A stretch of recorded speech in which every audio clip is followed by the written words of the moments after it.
আর কয়েক ঘন্টা পর পাকিস্তানের রাওয়ালপিন্ডিতে বাঁচা মরার লড়াই নিউজিল্যান্ডের বিপক্ষে নামবে বাংলাদেশ। সেখানে আছেন সহকর্মী শেখ আশিক। সরাসরি চলে যাব তার কাছে। আশিক, নিশ্চয়ই আমাকে শুনতে পাচ্ছেন। ম্যাচের আর বেশিক্ষণ সময় বাকি নেই। সেখানের পরিবেশটা কেমন দেখছেন? বাংলাদেশের একাদশ নিয়ে কোনো আপডেট আপনার কাছে আছে কিনা? মাহমুদুল্লাহ রিয়াদকে নিয়ে অনেক কথা হচ্ছিল। মামুন মাহমুদুল্লাহ রিয়াদের কথা বলছিলেন, তাকে নিয়ে এখনো একটা সংশয় আছে, তবে কিছুক্ষণের মধ্যে হয়তো বা জানা যাবে। আর এখানকার সিনারিও নিয়ে আমি একটু কথা বলতে চাই। পাকিস্তানে যে সমস্যাটা আমরা ফেস করছি সেটা হচ্ছে স্টেডিয়ামে আসার পর সেখানে হচ্ছে এখানকার অধিকাংশ পুলিশ মেম্বার ইংরেজি না বোঝার কারণে একটু কমিউনিকেশন ল্যাঙ্গুয়েজ ব্যারিয়ারটা তৈরি হয়েছে, এবং তারা হয়তো বা সঠিকভাবে ইনফর্মড না যে এই কার্ডটা আইসিসির দেয়, এই কার্ডটা ব্যবহার করে আমি কোথায় যেতে পারবো আর কোথায় যেতে পারবো না এটা সম্পর্কে তারা হয়তো বা এখানে যারা দায়িত্বে আছে তারা কনফার্ম না, যে কারণে আমাদেরকে একটু প্রবলেম ফেস করতে হচ্ছে। কিন্তু দর্শকরা এক গুটি গুটি করে দর্শক আসা শুরু করেছে।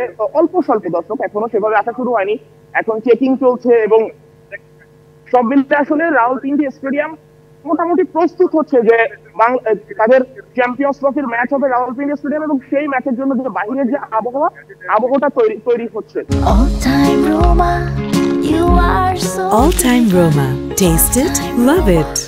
যে বিষয়টা আসলে বলছিলাম যে গতকালকে আমরা রিপোর্টও দেখছিলাম, আমারই করা রিপোর্ট এখান থেকে পাঠানো, সেটা হচ্ছে বাংলাদেশ দলকে আসলে এই ম্যাচে জিততে হলে কি করতে হবে সেটা নিয়ে কোচ নিজেই বলেছেন যে বাংলাদেশকে 300+ স্কোর করতে হবে, এবং কোচ বিশ্বাস করেন যে বাংলাদেশ দলের সে সামর্থ্য আছে।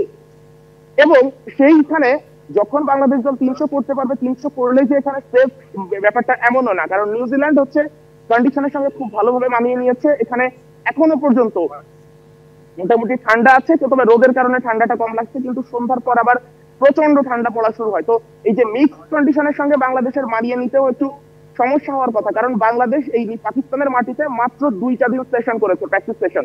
সেখানে নিউজিল্যান্ড প্রায় মাসখানেক ধরে এই জায়গাতে আছে। আশিক, ছোট্ট করে আপনার কাছে একটু জানতে চাইবো আশিক, যে বাংলাদেশের আসলে পরিসংখ্যান নিউজিল্যান্ডের পক্ষে না হলো, একেবারে ছোট করে জানাবেন। চ্যাম্পিয়ন্স ট্রফিতে কিন্তু বাংলাদেশ নিউজিল্যান্ডের বিপক্ষে একটা জয় পেয়েছে এবং নিউজিল্যান্ড একটা জয় পেয়েছে। সেইখানে সমান সেই জায়গাটা আমাদেরকে আশাবাদী করতে পারে কিনা, একবারে ছোট করে জানাবেন।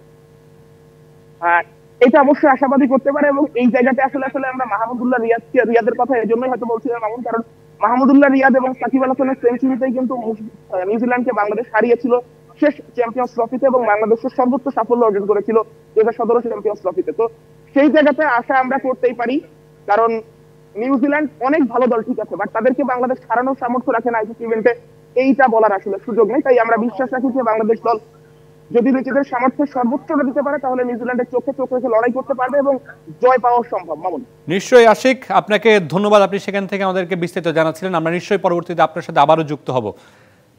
পাকিস্তানের রাওয়ালপিন্ডি থেকে বিস্তারিত জানাচ্ছিলেন আমাদের সহকর্মী শেখ আশিক। চলে যাব পরবর্তী নিউজে।